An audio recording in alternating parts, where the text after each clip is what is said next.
SimWorld presents Around the Table with E and the Fat Man. What's up, everybody? It's me, it's the B.O.B., and I am here with my man, E. E, how are you doing today?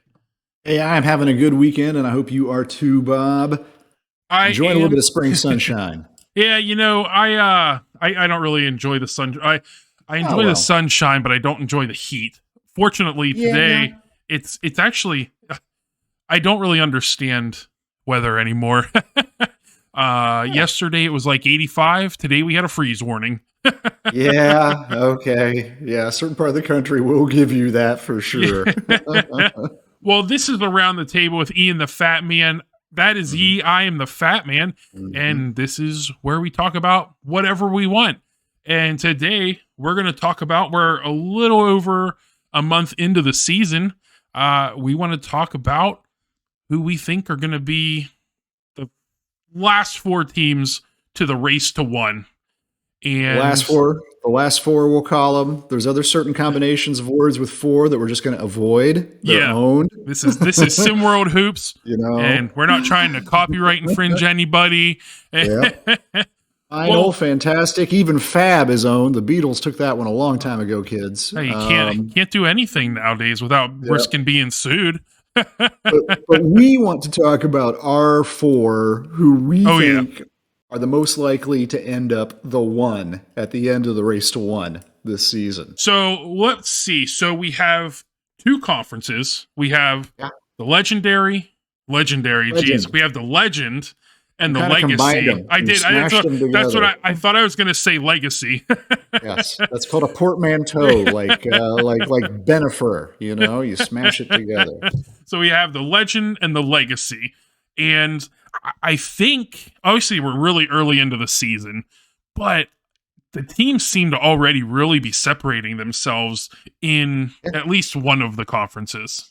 I think all teams have, at least 6, and some have like 9 games played. I think we've seen enough. I've seen enough, and I hope you've been seeing enough on SimWorld TV and watching highlights on Discord, by the way. Let me get that little plug in there. But I think that we've seen enough. I feel pretty confident talking about the 4 teams I've picked out tonight, Bob. Well, I'll let you go ahead and go first. Going to be like that. Fine. I'll step up to the plate. Well, my first one, and it's not going to be a shock. And if this one isn't on your list, I'll be a little surprised.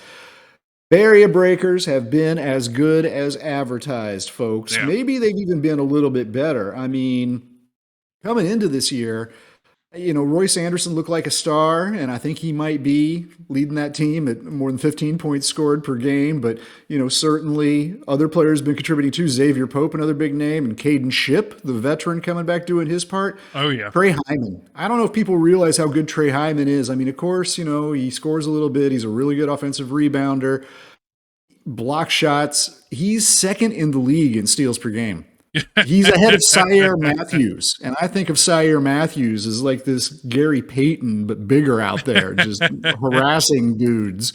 But Trey Hyman actually on the season has more than him. I love this team, and I also want to say before I pass it over to you, the depth. The depth on Bay Area, I think, is going to be telling, and that's why they're a real live wire to continue the 6-1 pace that they're on and make a run at the end of the year.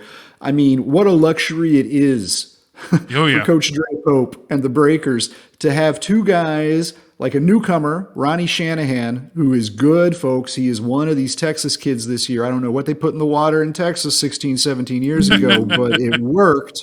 You got Ronnie Shanahan, and then you've also got Curtis London, another good returning veteran, and they're playing 11 and 14 minutes a game right now. And, again, what a luxury. I think those two guys on any other team would probably, maybe yearning starter spots. And instead, Breakers just brings wave after wave of guys at you. And that's why they are on my list. Coming out of the Legend Conference on top of the Pacific Rim Division right now at 6-1, and should also say of those 3 tough California teams, they're on top record-wise against Best Coast and Showtime right now, and I think no fluke there. They deserve that record. They deserve these accolades. Bob, did you think they deserved a place on your 4? Yeah, I have them at the very least. At worst case scenario, they're going to be the 2 seed. for the legend condition. Jeez, the legend conference. I have some kind of condition apparently. Well, yeah, that's okay though. We'll get some meds for that, but just continue through the show. I think that again, worst case scenario, they're going to be the number 2 seed. And I'll talk about who I think is going to be my number 1, because they're going to be on my list in the legend division too. Legend conference, Jesus. But I do want to bring up, I don't think that as good as we know Trey Hyman is, I think he's only halfway there. I think we've seen about half of what he can do. I think you're right. I think, he is 17 years old, so he's going to move on to the next level, whatever level that is. But I agree. The truth is that he doesn't have a very polished offensive game. He's not a great shooter or anything right now yet. He's a good defender for sure. And he has a fantastic frame at 6'10" and 240, and you just can't teach that. And he knows how to use it out there. But he has a lot of upside. I agree. And I think you could even see him get better throughout this season. Oh, yeah. Which, again, is just terrifying for the rest of SimWorld Hoops. Yeah, I expect that by the end of the season, I'm not going to say that he is going to be averaging 25 points a game as his average by the end of the season, but I think we're going to see a bunch of 25-point games from him. I would not be surprised. I know that Coach Pope probably is trying to figure out what he wants to do with Trey. But as someone his size, the 240, there's a bunch of kids that are already huge at the 6'10", 6'11", 7 foot, but the 240, that is really something you can't teach. He's athletic. He carries it well. He carries it very well. And I think that we're going to see Coach Pope trying to get him closer to the rim to create those mismatches. And I don't think many teams are going to be able to guard it. I think there's a handful of players, one being Richard Hennessy, just because of his size. I know he's not doing a whole lot right now, but I do think like a player like Richard Hennessy or a Victorious Ilgauskas can slow down Hyman a little bit. But outside of the big guys, man, look out. Yeah. It's scary to think that he's only averaging 12 points right now. Just when he starts to, I think he's going to be like an Embiid or a Giannis. Like he's right now. He's kind of ability. Yeah, he's going to grow into it. He's going to, no matter where he steps on the court, I think 4 or 5 years down the road, we're already going to be wondering like, is he going to be a first ballot Hall of Famer? I'd buy stock in Trey Hyman. That much Absolutely. Is for sure. Well, so, Bob, we both had Bay Area Breakers. Yeah. So I'll turn it over to you next. Since I led on them this time, we make sure you get a lead in case we answer the same again. Why don't we go over? We may. Oh, we're going to find out. Why don't we go over to the Legacy Conference? Because I know we both have at least one from each conference, the Legend Conference and the Legacy Conference. Why don't you give me one? Maybe you have two from the Legacy. Maybe you got the rest of your three from the Legacy. Why don't you give me at least one from the Legacy Conference? So for me, I'm going to go, again, the 4 teams that I'm going to be talking about are the ones that I think we're going to see in the game before. These are the 4 teams that are going to be duking it out for their spot in the championship. I don't think either. I do have 2 teams from Legacy. I don't think either team is going to be the 1 seed.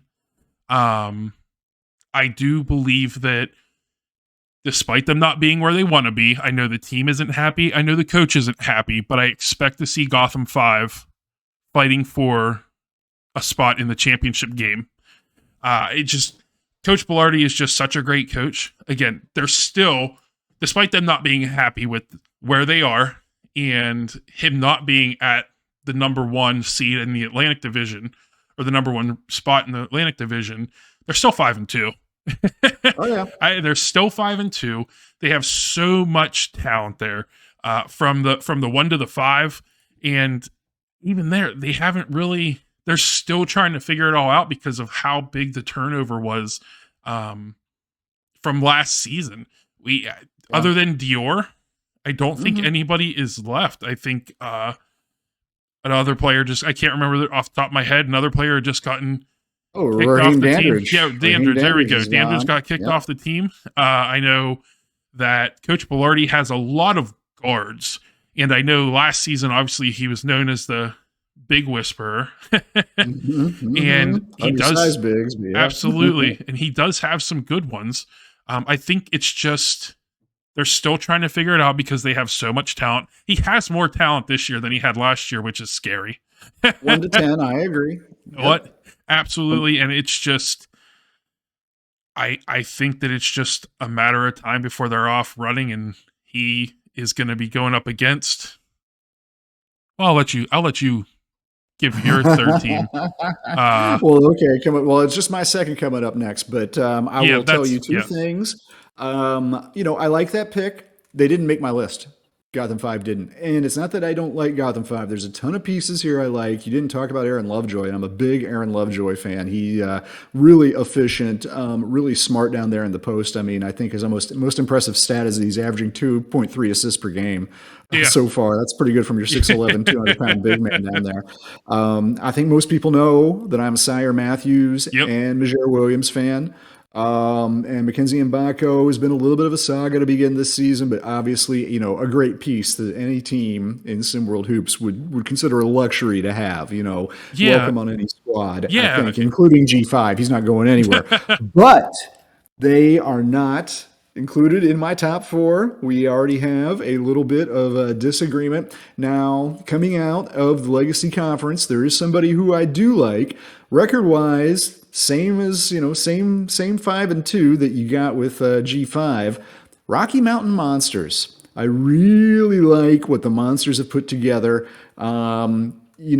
If you can just bump, I think it's 9.3 is the fifth. Yeah, Daquan McDougal averaging 9.3 points a game.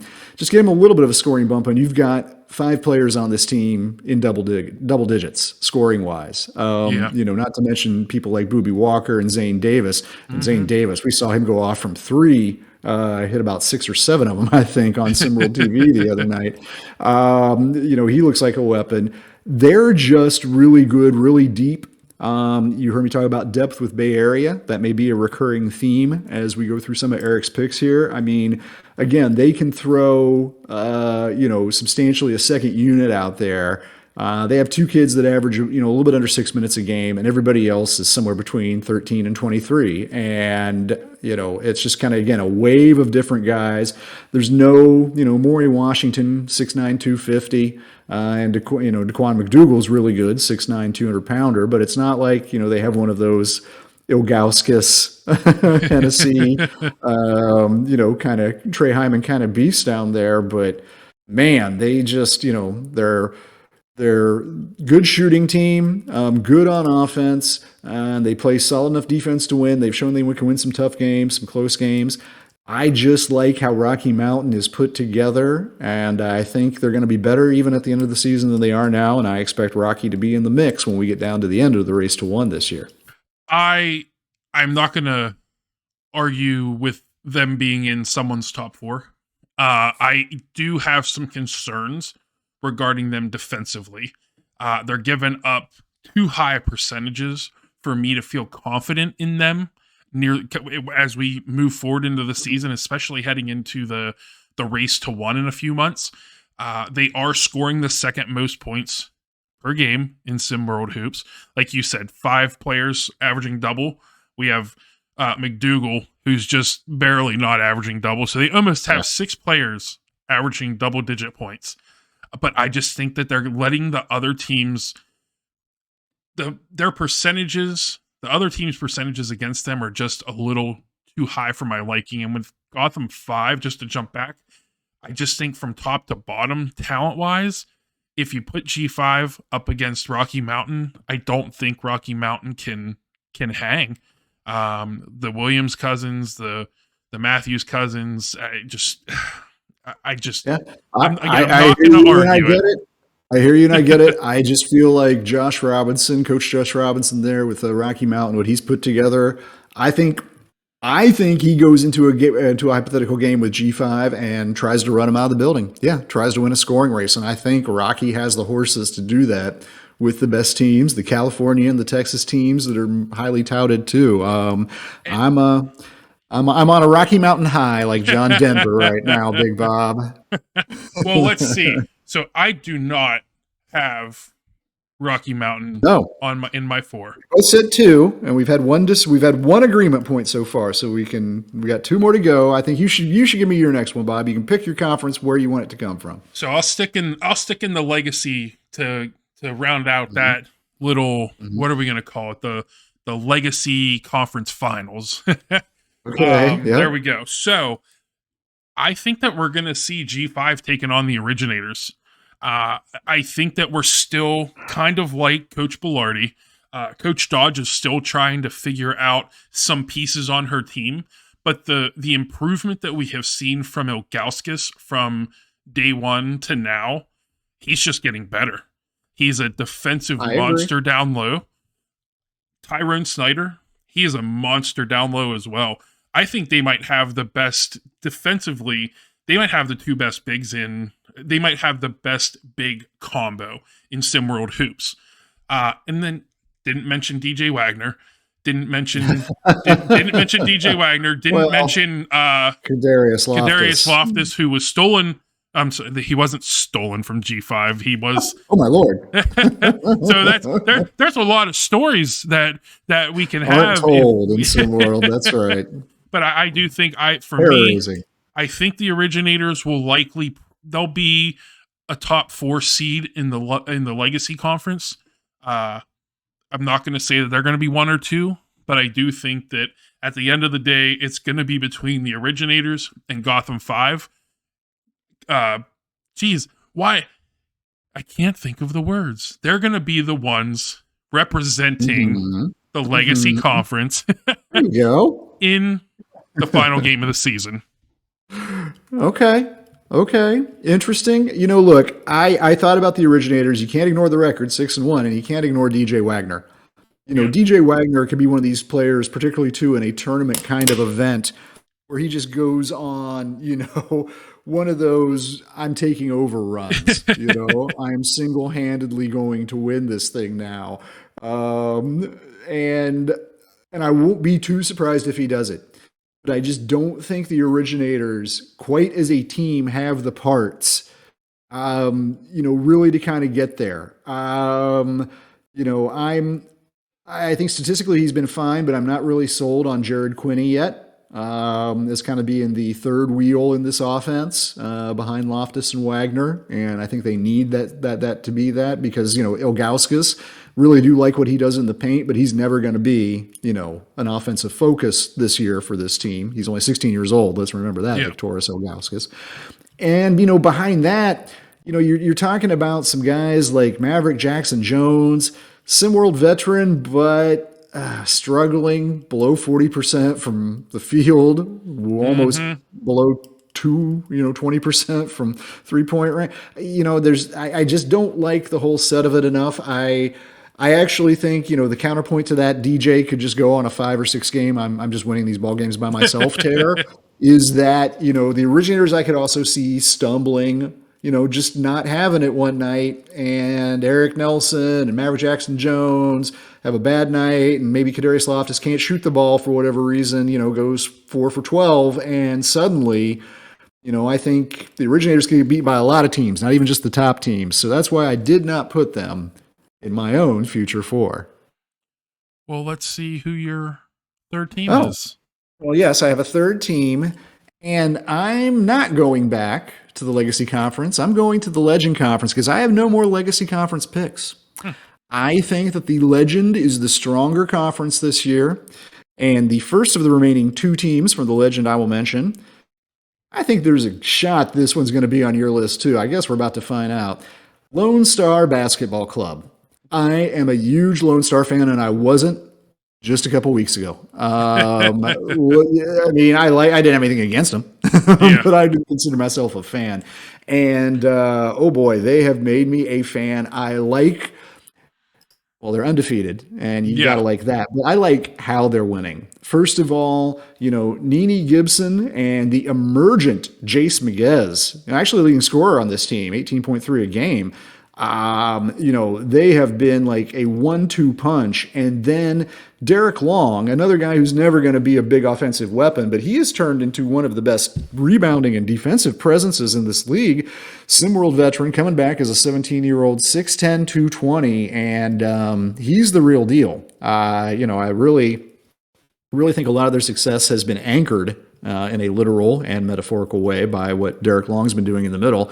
And, I'm also a fan of, some of the other pieces that you have around this team. LaShawn Berry, super athlete, coming back, join these guys. Mason Green, good backup reserve. He really just kind of is the B version of Derek Long, 16-year-old, 6'11" kid, and good rebounder. And of course, Tyrell Marr, who a little bit of an X factor coming off the bench typically, but can fill it up in limited minutes. So, yeah, I like Lone Star top to bottom, and I said I liked how they were winning. And what I mean by that is they come through in the clutch. Knowing how to win, knowing how to close out games, close out teams, get close, hard-fought victories is something you got to learn how to do. And I think that Coach Adkins and Lone Star are there. So they made my list, Bob. Did they make yours? I wonder. They did. And if you would have asked me, even when they were 5-0, I might not have put them in. They're starting to grow on me. They've clearly got some ballers. I mean, you've mentioned everybody. I mean, Jason Miguez is absolutely... Jason Miguez. Where did he come from? He came from Nederland, Texas, but outside of that. He is leading the team right now, 18.3 points per game. Nene Gibson, 16.7. Nene Gibson was who I expected to be the complete leader of this team. And he was to start the season, but Jason Miguez has really taken over. Tyrell Marr was I think that was a very solid pickup for them. And Derek Long, it was only a matter of time for Derek Long to find his place. Last season, he, like a lot of the younger kids, he was, we thought highly of him, but he never put it together. And this season, I think he just has a lot of good players around him. Especially, again, Jace Miguez he makes everybody better around him. We are definitely Jace fans, but let's give Nene Gibson some credit too, because it would have been really easy for him to be like, nah, I'm scoring 26 points a night, and now this team's 3-4, and they're kind of dangerous or whatever. But no, he's deferred, and I mean, he's averaging 3.6 assists on per night. He's actually tied for the lead on assists per game with this team, and he's a good rebounder too, 6'5" out there, usually playing the 2-guard position out of the backcourt. All right. Well, I like that we're of like minds with Lone Star. There's one each, and I know we're going to differ. I'll let you go, and I'll close out festivities if you like, Bob. Well, that's where you'd be wrong, because I already gave all 4 of mine because we agreed on 2 of them. Oh, you're right. Excuse me, man. No, you're fine. It happens. You said we are here throwing around teams and names and facts and figures, and people expect me to keep up, and that's really unfair. and I don't know words half the time. I'm stumbling over my words. I mean, come on. So we got you picked Bay Area first. I agreed. I got Gotham 5, the OGs, and Lone Star. And Lone Star, you're right. Okay, well, my last one, and I said, I got 3 teams coming from the Legend Division, and I actually have, you're going to have 2 coming from some division or Legend Conference, and another one from the Savannah Division, where Lone Star is currently on top, but right on their tail, Southeast Select at 5-2, and I almost kind of feel like Southeast is the forgotten team. Oh, yeah. And Trey Turner is the forgotten man. I mean, not entirely. I know everybody knows who Trey Turner is, but, number 6 scorer in the league. He's averaging just under 20 points a game right now. Trey can play, and actually what I really like about his game, I mean, of course he's doing his thing, he's hitting threes and kind of being Trey in that way, right? No big surprise there, above 50% from deep, but also getting to the line. I think he's 3rd or 4th in all SimWorld in terms of free throw attempts so far this year, which I like that a lot. I could talk about Trey for a while, but why Southeast Select makes my list here, my final future 4, excuse me, is I really love the job that Brett Lee has done bringing in players to support and surround Trey this year. I mean, first of all, he brought back Terrell Pearson, and Terrell Pearson did look like a budding star last year. He's only averaging 15 minutes a game, coming off the bench. Pearson averaging just under 14 points per game. He's been a real big contributor that way. Then you got Gabe Pope, who quietly is one of the better defenders in this league. He might be up there in that Sire kind of class. Orland Mock, defensive 6'2" out of Puerto Rico.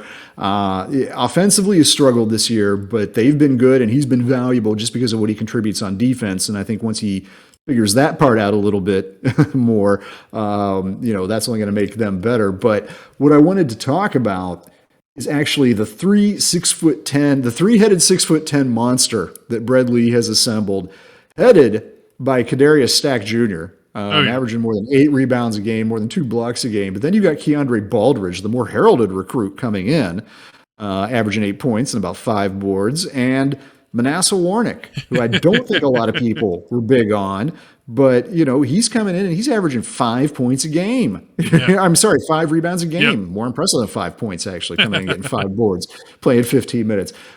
Southeast has it all. Don't ever sleep on Southeast. Don't even be fooled by that 5-2 record. They're more dangerous than that 5-2 record indicates. They got good athletes. They play good defense. They got good shooters. They got probably the best in the game in Trey. And they got guys, who can create their own shot, offensive creators and distributors too. Southeast. Why didn't they make your list, Bob? Now aren't you ashamed you didn't put them on your list? No, I'm not. Okay. I'm not going to argue. Because if Trey Turner's on the team, they always have a chance to win. But I'm on the fence with them a little bit. I wouldn't be surprised to see them make it to the Legend Conference final, but there's just something about. I feel like there's something missing. I think they need another offensive scorer. And I mean, what other kind of score is there? I think they need another scorer outside of Turner. I think that Pearson being their second leading scorer, I don't like that. I think that we're going to see Gabe Pope grow as the season goes on. And I think that he is going to turn into their second leading scorer, which I think would be a great thing for them. I think you're right, because I think the thing that you're actually pointing out is that you've got 4 guys shooting 40% or less from the field so far this season. And that includes Gabe Pope playing 22 minutes. But, the other guys I'm talking about too, Justin Solomon's getting about 10 a game. Shake Travis, who's a returnee, who's, really athletic, has real potential, shooting 31% in 12 minutes a game. And Jalen West, 9 minutes a game, shooting 40%. I think these guys can and will get better. I think your prediction about Gabe Pope, who, by the way, has averaged just under 5 assists per game, too, to go along with those, 1.6 steals, they are going to get better. Southeast is probably, underperforming where they should be. If we didn't rank these guys 1 through 4, but it would be hard to say that Southeast is less than top 2 for me in terms of who I think has the best potential long-term end of season going forward this year. Not going to argue. Right. I don't like to argue with you. All right. Well, hey, we had multiple points because 2 counts as multiple. We had multiple points of agreement this evening, and that's great. And we're not done yet. Hold on. We have one special category we didn't even advertise. You're each going to throw out something of a more off the radar, unexpected, long shot, perhaps even, but who's a team that, maybe nobody's really talking up right now, maybe their record isn't even that good, that you think could make a run into Future 4 to get to the race to 1, Bob? The hard thing is, I want to dig deep down. I really want to get down there and go, oh, man, there's a SimWorld Oceania. They're 0-7. They're going to turn it around. They're going to do it. But I can't. I can't do it. No, I can't see it. This has to be somebody you can legitimately see making that run. That's fair. It's somebody that I want to be able to actually see doing it. There are a couple of teams. I think for me, it's difficult. It's going to be a younger team, in my opinion. They're not doing so hot right now, record wise. I think that they just need to fine tune a little bit. And I think a team that could surprise a little bit later down the road and then heading into the race to the one, I got to go with the Heartland Zombies. I feel like they have a good coach in Coach Washington. They have a solid guard in Renzo Bryant. I feel like a lot of the names on their team, I looked at them and I go, yeah, he's a good player. But they're just not putting it together. So you have Renzo Bryant, Carter Fields, which them two. I like that addition. I want to say that. If you missed the top 10 plays this week, we had a Renzo Bryant to Carter Fields alley-oop. They got, in my opinion, some solid bigs in VJ George and Ren Losey. Lousy? I think it's Losey. I didn't want to call him lousy. Even Shia Winterton, who's third in line there among those big men, is a good big man. Yeah, but in my opinion, one of the top, he was probably, in my opinion, a top 5 returning player from last season. Brian Webb, he is doing it.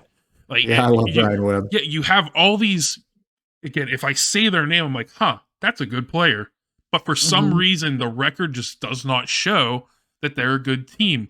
I expect them to turn it around, and I expect them to make a surprise run near the end of the season. I like I like the pick, Bob. And I'm a big Brian Webb fan. And it's crazy, by the way, that he's been actually playing pretty well, and he's scored on almost 20 points a game, same as Trey Turner actually. And he's doing it on a completely, inefficient 42% from the field, 27% from deep. It doesn't matter. He just wins. He's just one of these guys who's going to will it to win, get it done. I love Brian Webb. And he actually as well, too. Well, two things. Those numbers will go up by the end of the year. Okay. And Heartland Zombies, will rise accordingly on that. And they are the kind of team that has a guy like that, can be really dangerous in a tournament setting. But Heartland Zombies wasn't on my list. I, like you, wanted to pick somebody that was definitely a little bit of a surprise. Because when I first started thinking about this, I want to say, I thought about South America. Yeah. Because just South America is just not a very fancied club. They're not somebody people are talking about a whole lot, but they are 5-1. Yeah, they're 5-1. I think people know they're good. People know, and I think people do recognize that they are good. Yeah. I am actually going back with you, Bob, to the Frontier Division, and I am going to the current bottom dwelling 2 and 6 Indy Stripes. Yeah. Yeah. The Stripes, obviously 2 and 6 is 2 and 6, but what I will say is you look at some of the pieces on this team. And I think I picked them too in large part because I've called a few of their games on SimWorld TV, and remember to watch SimWorld TV, people.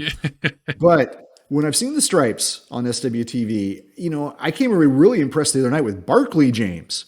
Yeah. Benari's little brother, coming off the bench, he's only averaging 5.3 even after having that big game I saw him the other night. It's like, ooh, there's a weapon. Hey, Benari James and Johan Novajovic. That's a really good backcourt. That backcourt's averaging 35 points a game. Yeah. Those two. And I don't even think they've actually, to be honest, really figured out how best to play together yet. Yeah. And there's lots of other good pieces. I've seen great minutes from guys like, Reza Red, of course, youngster, learning out there a little bit. Hold on. Define great minutes, because I don't know what's going on with Coach Storm, but he had not been given Reza Red any minutes. Well, I know, but in some flashes out there, he has looked good. He's a really good rebounder. He's got a Trey Hyman body at 15 years old. I mean, it's unreal.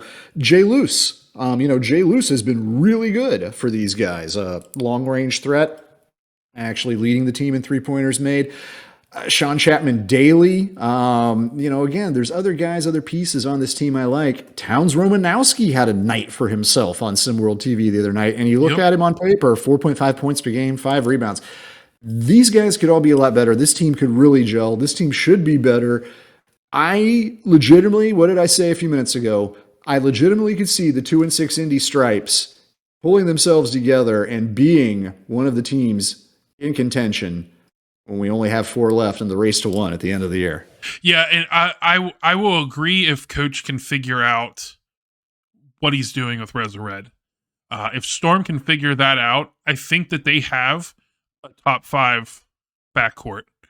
I think I'm not going to say that they're the top, but I do think they're a top 5 backcourt. And I think that right now, Johan is probably the better of he's the more complete of the two. If Benari could reel his mouth in a little bit and focus on the game more, just messing with you, Benari. Well, let's see if that doesn't cause some controversy on Discord. But hopefully it does. Let us know what you think. Actually, we always love, first of all, the compliments that come in from people on Discord. Thank you. Really do appreciate it. We have fun doing this, and it's always nice to get that little bit of validation at the end. Like us, love us. Just well, that's right. The most important thing. Let us hear it. Let us hear it. That's right. Yeah, but no, good. I think that's a good pick. I think Indy Stripes is a really good pick. I think, honestly, any team in the Frontier Division, whether it's Indy, Beyond the Arch, Heartland Zombies, Lakeshore Drive. I think Lakeshore is dangerous. Yeah, that whole division is pretty. I know that you think I think we're on opposite ends of the spectrum here, and that's and that's a couple different kind of spectrums. I know I'm on one of them. I think. Anyways, the Legend Conference, they have some good players, or I'm sorry, they have some good teams.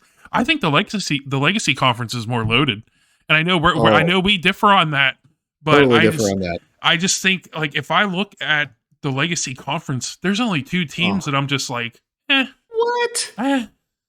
You know that Best Coast and Showtime could be a threat to anybody. Of course, we've already talked about Bay Area, Lone Star, and Southeast, but we haven't, and I mentioned South America, who is also a Legend dweller, as well as the team above them in their division, the H-Town Hoopers, who neither one of us mentioned that I think either one of us or both of us could have put in our future 4, and nobody bats an eye.